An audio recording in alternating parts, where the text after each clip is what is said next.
Assalamualaikum warahmatullahi wabarakatuh. Salam rahayu, salam sejahtera bagi kita semua. Insyaallah paling rahmat dan keberkahan bagi kita semua, amin. Nah, kali ini Mahmud ingin memberikan suatu perbincangan tentang hilangnya seseorang di sungai ataupun di alam yang belum ditemukan. Bagaimana cara mencarinya? Nah, akan kita bahas ya. Nah, ini menyingkapi tentang hilangnya putra dari Pak Ridwan Kamil ya, yang hilang di Swiss. Dia tenggelam di sungai ya, di sungai Are kalau nggak salah itu ya. Nah, itu bagaimana Mbah Mul? Nah, pertama Mbah Mul ingin mengucapkan ya turut berduka cita ya, karena memang ini musibah. Nah, kita paling tidak memberikan dukungan doa ya, paling tidak memberikan Al-Fatihah kepada putra beliau, baik ketemu ataupun belum ketemu, ataupun nanti jika diketemukan dengan kondisi selamat, dengan kondisi apapun. Nah, mukjizat itu kan bisa bagaimanapun ya, tetapi tidak menutup kemungkinan bisa ketemu walaupun tersangkut ataupun tidak sadar di tempat lain, tetapi ini kemungkinan sangat kecil. Nah, tetapi Mbah Mul ingin memberikan suatu pembukaan wawasan tentang apa yang namanya mencari seseorang di dalam bencana. Nah, pertama, jika di Indonesia ataupun di tanah Jawa, orang hilang itu pasti ada dunungnya le. Dunung itu dalam arti identitas ataupun tempat terakhir dia hilang. Nah, ketika dia membawa identitas ini, bisa sebenarnya dicari. Identitas ini dalam arti bukan sebagai identitas secara fisik loh ya, tetapi identitas secara batiniah. Nah, apa toh saja yang saya di karpe ini? Nah, yang dimaksud dengan identitas batiniah ini adalah kelengkapan goibnya berupa dulur papat kalimah pancar dan juga beberapa kelengkapan gaibnya seperti khorin dan beberapa identitas goib lainnya. Nah, di sini sebenarnya jika ada orang yang hilang, baik tenggelam, baik tertimbun, baik tersesat di hutan ataupun hilang di tengah lautan, ini bisa dicari dengan catatan tidak ada penghalangnya. Nah, ketik ini hanya untuk orang-orang yang memiliki memobilisir indera keenam dan beberapa orang yang sebagai praktisi spiritual ya. Ini tidak berlaku untuk yang awam. Nah, ini pertama, ketika kita sebut nama asli atau jabang bayi ini, jabang bayi itu nama asli bawaan dari lahir seseorang diberikan nama. Nah, orang itu ketika lahir diberikan nama ya, di bancak itu diberikan nama sesuai dengan akikah itu, terus nanti akan membekas, nama itu akan terukir di dalam sanubari. Nah, nama inilah dari lahir yang diberikan, ini bin dari bapak siapa, putra dari siapa, sampai ke atas siapa, ini jika dicari disebut nanti arwahnya akan datang.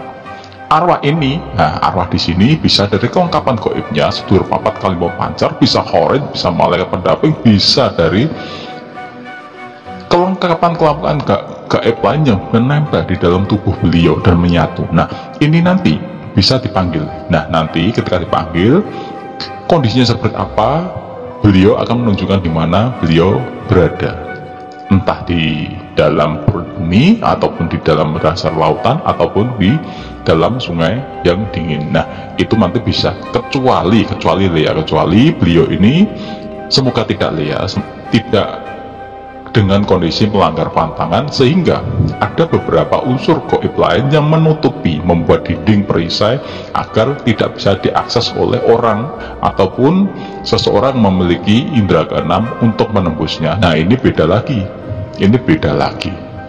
Nah, rata-rata yang korban yang entah tertimbun, entah hilang, ini bisa ketemu. Nah, dulu Mbah Mul juga seperti itu ketika mencari anak yang hilangnya itu ternyata kan dibawa oleh penunggu di situ, diajak mainannya, tahu-tahu terpisah dan hilang, tetapi ketemunya itu selamat di rumpun bambu, di tengah rumpun bambu. Nah, kondisi linglung itu, nah itu disebut sebenarnya, tetapi memang di situ ada penghalangnya adalah sekelompok dari bangsa makhluk halus yang memang di situ ingin ngajak dolanan. Nah, sehingga beliau ketika ditarik tidak mau. Yang tidak mau itu ya yang ngajak dolanan itu. Nah, itu terus beda lagi urusan dengan ketika kita sebut namanya, beliau datang tetapi kondisinya itu tidak mungkin diambil, sama di dasar lautan, tertimbun di dalam kedalaman tanah di bawah 10 meter, atau mungkin tertimpa batu, atau mungkin kondisi sudah hancur di bawah permukaan permukaan bumi, atau mungkin yang di tempat yang tidak mungkin jangkau manusia. Wallahu alam, kita hanya bisa mengirim doa ya, walaupun lokasinya bisa dijangkau. Wallahu alam. Nah, sebenarnya apa hikmah dibalik hilangnya putra dari Pak Ridwan Kamil ini ya? Nah, pertama yang namanya bagian dari musibah bencana ini adalah sesuai dengan apa yang dinamakan ketetapan beliau ya, ketetapan dari Gusti Allah. Gusti Allah sudah menetapkan apapun yang ada di muka bumi ini, walaupun yang namanya takdir jodoh pati itu melalui apa yang namanya sunatullah, atau yang namanya hukum alam ataupun hukum sebab akibat. Jika kita tidak mau lapar ya makan, tidak mau haus ya minum, tidak lelah ya istirahat. Nah, inilah ada hitam ada putih. Itu tentu melalui prosesnya. Tetapi yang namanya di sini, ketika kita ingin melihat, mengetahui ataupun menemukan seseorang yang hilang karena suatu hal, itu bisa. Nah, perkara nanti ya, perkara nanti itu ada kendala, itu urusan beda lagi. Hikmah di sini selain takdir tadi ya, selain takdir tadi, ini urusannya juga dengan apa yang namanya hukum sebab akibat ya. Sebab akibat di sini kan kita tidak tahu ya, seseorang itu ketika ingin berenang, ingin bertamasya di suatu tempat, kita tidak tahu kondisinya, apakah memang di situ menjadi tempat terakhir beliau ini, ataupun menjadi tempat yang dijanjikan ataupun dijadikan tempat untuk jadi kuburan beliau. Nah, kita tidak tahu. Nah, yang pasti tugas manusia itu adalah berikhtiar, bertawakal, memohon sesuatu kepada Gusti Allah. Kalau sudah seperti ini ya bagaimana lagi? Kita mau tidak mau hanya bisa mendoakan, minimal mengirimkan Al-Fatihah pada beliau, atau mendoakan dengan kepercayaan kita masing-masing, semoga beliau diterima di sisinya, atau segera ditemukan jasad agar bisa dikebumikan dengan layak.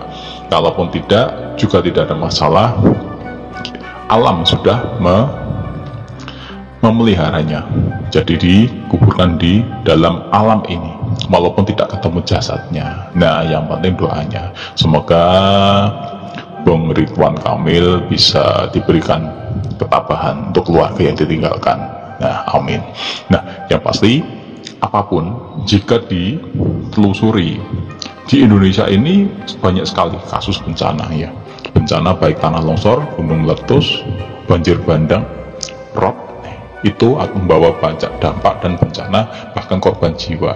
Tak sedikit orang itu hilang. Nah, hilang ini di sini sebenarnya kan bisa dicari, tetapi mampu tidak manusia untuk menjangkaunya, itu saja.